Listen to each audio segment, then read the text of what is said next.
Hey guys, another day. It's actually Sunday, so I've got quite a few videos built up. I got to make a video out of that you're watching now.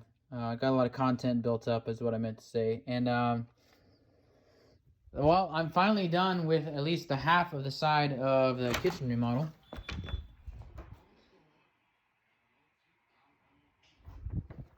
So those cabinets used to be brown, and the countertop was some other stupid color, but now it's a butcher block, and got the tile done today. I did all the tile work, which, by the way, if you never tiled, tiling is not that hard. Just look it up on the internet, buy a couple tools. It's all about prep work. But easy stuff. So now I got more time for saws again because I've been busy with that kitchen, and I'm getting some granite installed on the other side, but it's like 5 weeks out. So for now, I've got nothing going on, so I can get back to saws. So I'm having to cut this mantle down a little bit. It was a 45.5. I honestly don't even know if I was using that for anything. It might have been for a Husky 550, I don't remember. I gotta turn it down just a little bit to be able to machine on this 360. You know, I put it up there, I got it all square and everything, my 4-jaw. Got my dial indicators all set. Ben and I were talking earlier. This is that mount him and I were talking about. Some guy on eBay makes these. I don't know if he makes them very much. I had to wait 3 months for him to make them again after I started talking to him. But it fits the Logans and the South Bends. I think the South Bend like 9 and 10, and then the Logan 10, maybe the 12-inch Logan. I think they make a 12-inch. Anyways, yeah, I gotta turn this down. Maybe one more pass. I don't know. It didn't. I only had to go about 1 millimeter. All right, I got my mandrel cut. Had to make a little relief here. Didn't take too much work. Put that on there. I like the relief there so I can cut these extensions a little easier. I am gonna go ahead and take off 25 thousandths to start. I'm really heavily considering I might do a 10 to 20 thousandths pop up. You know, if I go 20, that makes it a 45 thousandths drop. I mean, the intake is so high already. Just really interesting. 60. I think I'm just wherever the machine where it takes the intake, I think is where it's going to land for starters. So yeah, there she is, 25 thousandths. I'm gonna throw it in the ultrasonic now and get on to the next thing. So these pistons have a press fit wrist pin. Super ridiculous. I'm gonna go ahead and chuck this up, clean it up, and I'm gonna cut a small pop-up in it. After measuring the intake duration again after cutting the base, it's not where I want it. Alright, so I put the piston through a little rehab, made it a little bit prouder by giving it a pop-up. Went ahead and did a 20 thousandths pop-up. I didn't want to do the band cut on this saw. For one, I'm really worried about moving the jug too low and making it harder. Making stuff not line up. There's a lot of stuff that line up off the cylinder. And I didn't want to accidentally take off too much and then it makes things not fit anymore. But I didn't like where the intake landed, so I decided to do a small pop-up. So now I'm in a total of 45 thousandths off the base. And I think that's where I'm going to leave it. There was something else I was going to tell you. I got to cut the base again. I got to do the 20 thousandths for the pop. Oh, I didn't want to do a squish band cut because the exhaust was already so low at 107, and then I didn't measure it, but I'm sure it moved down to about 109, maybe 110, and I'm probably gonna end up moving it to like 104, 105, probably 104. So if I cut another 20 thousandths off the base and the band, the exhaust goes even lower, and I don't really want that. I just want the intake lower and to gain a little compression. So I went ahead and did a pop-up so that will not move the transfers or the exhaust. I'm not sure I've ever mentioned this before, but sometimes you get cylinders where you can't just throw your, I think it's live center, just straight on there. Either one, it doesn't have a flat surface to sit on, or it just goes right into the spark plug hole.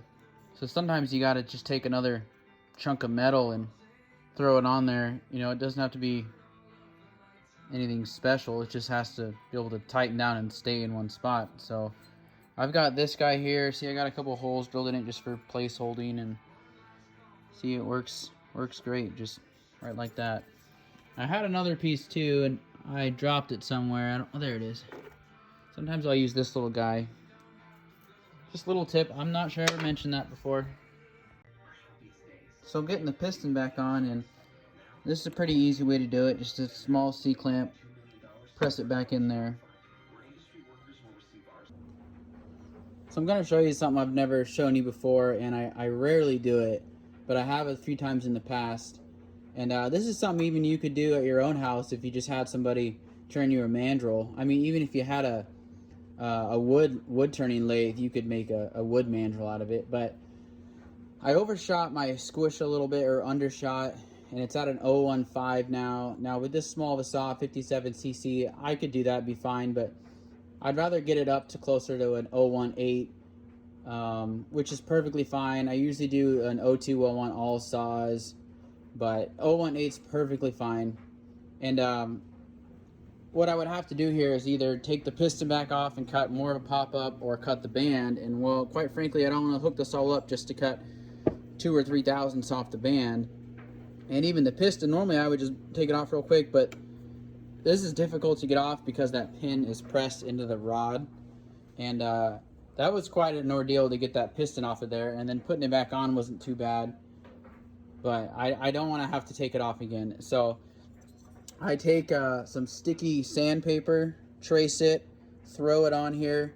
I slide my cylinder on, and then I just turn the lathe on, and I just kind of hold it there with light pressure. I'll do that one time around, and you gotta switch out the pads pretty frequently. But like I said, I'm only gonna take off, 2 to 5 thousandths. Wherever that lands will be perfectly fine. That's something you could do with your own saw. If you ditch the base gasket and your squish was a little tight, I mean, you could take off probably up to 10 thousandths sanding it like that. I'm sure you could do more, but you run into the risk of not completely sanding the band, and then you'll end up having a lip up in there. And although most of the band will be, the squish you want, that little section won't be, and well, you can't, that just defeats the purpose. But if you're taking off maybe 2 to 5 thousandths, it's perfectly fine, no big deal. So I'm going to go ahead and just sand that real quick, check my squish again, and if I'm anywhere above 018, then that's good for me. That was maybe 5 to 10 seconds at most, and there's the band now. Pretty much just cleaned it up is all, and took a little material off. See, there's my sandpaper. I think just that little bit. That's an 80 grit. 80 grit 120 is what you're going to want to use. I think that's going to work. So I ended up going back and doing one more round, about the same amount of time, 5 to 10 seconds. And there's my new squish, about an 085019, so that's perfect.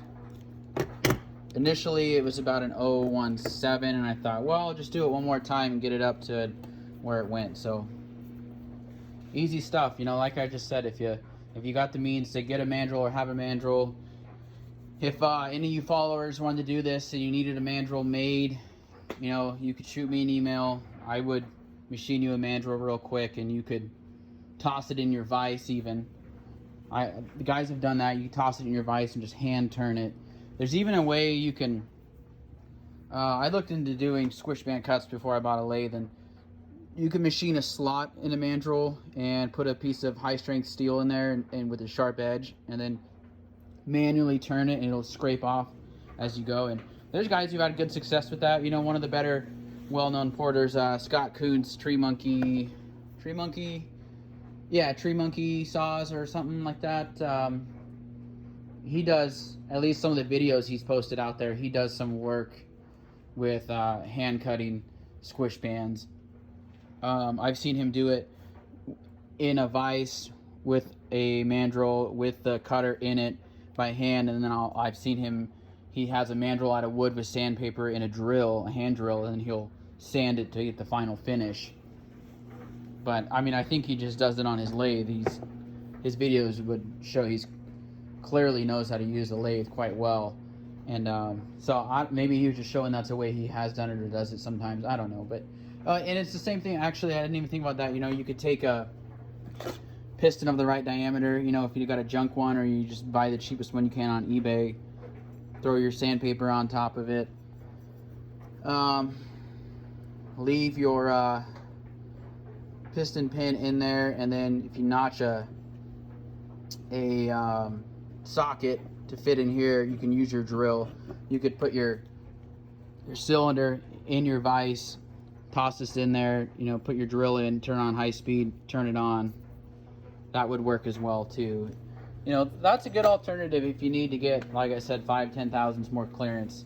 You know, you pull your base gasket, you're at 10 thousandths. You go, well, if I can get anywhere above 15, it's good to go. It's a good alternative. I just got the exhaust done on this Homelite 360. Turned out pretty nice.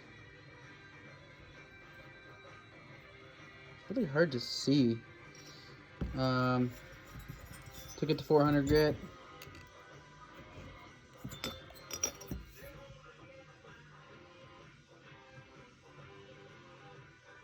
Pretty smooth grinding going on here. It's gonna land. I haven't done the final measurement. Before I started polishing, it was 105, so should be right around 104 and a half, 105. So here's the upper transfers. You know, there's really not a whole lot you can do with these. I just had to raise them like 4 degrees.